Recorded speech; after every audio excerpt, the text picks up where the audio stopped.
Dans les limites de cet audio, c'est sur ce point que je souhaiterais que vous et moi soyons occupés. Permettez-moi de commencer par dire que ce ministère auquel nous avons été appelés n'est pas, ou certaines des choses qu'il n'est pas. Il ne s'agit pas d'un enseignement spécifique en tant que tel. C'est-à-dire, nous ne sommes pas intéressés par quelques interprétations particulières de la vérité. Cela peut parfois sembler être le cas. Je crois que beaucoup de personnes pensent qu'il en est question. Je souhaite dire que ce n'est pas cela en tant que tel, et je souligne cette clause gouvernante en tant que telle. Il y a un enseignement, il peut être à certains égards différents, il peut être sur certains aspects spécifiques, mais ce n'est pas un enseignement, ce n'est pas une communauté particulière ou séparée du peuple de Dieu, un corps de chrétiens rassemblés dans quelque organisation spéciale. Ce n'est pas cela le ministère, en aucun sens terrestre. Si c'est une association, elle est tout à fait spirituelle. Et je crois d'une nature céleste, mais rien qui doit être érigé sur cette terre comme étant séparé des autres véritables enfants de Dieu.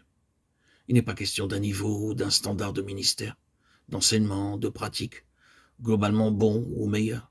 Il peut exister différents niveaux de service et d'enseignement au sein du peuple du Seigneur, mais notre conception de ce ministère n'est pas simplement d'être une amélioration sur d'autres, un peu différents et un peu mieux ou beaucoup mieux. Ce n'est en aucun cas la pensée. La réponse à la question d'un aspect concret de ce qu'est le ministère ne pourrait mieux se trouver que dans la signification spirituelle des Lévites, car la réponse est là. Si nous pouvions comprendre la signification des Lévites dans l'Ancien Testament, voyez-les comme étant uniquement une représentation ou une incarnation d'une loi ou d'un principe spirituel, alors nous aurions la réponse à notre interrogation sur le ministère. Essayons d'une manière très générale de l'appréhender. Nous commençons par souligner que Dieu a toujours eu une pensée très précise et très certaine quant à ce qu'il veut et ce qu'il doit avoir pour sa satisfaction et son plaisir dans son peuple. Dieu n'est absolument pas en train d'avancer sans avoir une pensée très distinctement définie quant à ce qu'il recherche. La parole de Dieu précise très clairement que depuis l'éternité, Dieu avance avec son plan, son dessein très nettement défini dans sa propre pensée et dans son conseil. Il sait ce qu'il veut et il sait s'il doit trouver sa pleine satisfaction et son plaisir dans son peuple, ce qu'il doit avoir. Et c'est là où nous commençons par le reconnaître. Dieu ne trébuche absolument pas sur des imprévus au fur et à mesure qu'il progresse et ne s'ajuste pas ensuite à la situation, mettant en place quelque chose pour y faire face, quelque chose qui n'était pas anticipé ou dans le plan. Dieu sait depuis le début. Nous pourrions citer les Écritures et une bonne partie d'entre elles pour appuyer cela. Il est exactement ce qu'il veut et comment et par quels moyens il l'atteindra et l'accomplira. Depuis le commencement, toutes ses œuvres sont connues de lui, depuis la fondation du monde. Acte 15-18. Ainsi, c'est de cette manière que tout a débuté. Mais lorsque l'humanité dans son ensemble s'est détournée de Dieu et de son intention, de son dessein, de sa pensée, comme elle le fit, Dieu s'émut afin de retirer de la race humaine une nation, une partie de l'humanité dans laquelle il recouvrerait ce dessein initial, cette première intention, cette première pensée, et recommencerait afin de garantir ce but. Ainsi, il regarda parmi les nations et commença à retirer des nations un peuple pour son nom. Même dans l'ancienne dispensation, ce fut vrai. Une nation au milieu des nations, dans laquelle il ferait ce qui depuis toujours était dans son cœur et sa pensée. Cette partie de la race humaine, cette nation élue, avait plusieurs caractéristiques.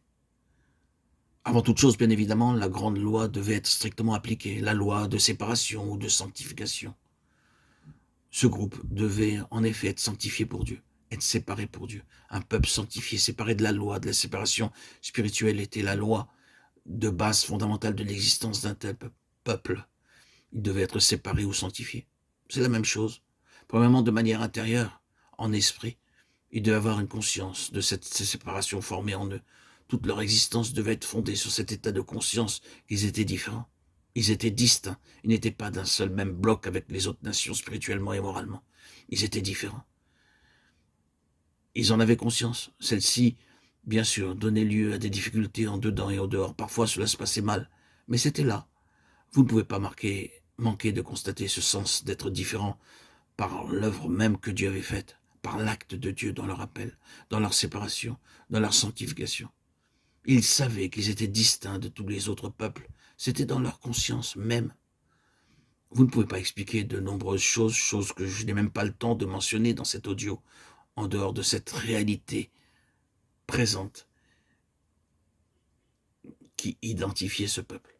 Mais il est parfaitement clair que même lorsqu'ils étaient en dehors des voies et mélangés aux autres peuples, ils n'ont jamais perdu ce trait distinctif. Jamais.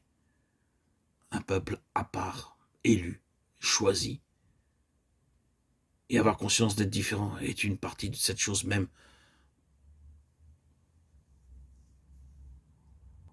qui permet à tout un chacun, à tout enfant de Dieu, de vivre une véritable sanctification. Être un peuple parouche, les prouchim en hébreu, qui voulait dire les séparés. Le mot parouche vient du mot séparé, qui vient aussi du mot pharisien. Et bien sûr, ce qui dans l'ancienne dispensation était vrai de manière intérieure, devint vrai extérieurement, c'est-à-dire dans leur apparence même, dans le monde, dans leur conduite. Ils étaient différents. Ce sont, dans l'ancienne dispensation, des moyens de montrer des choses spirituelles pour tout enfant de Dieu aujourd'hui.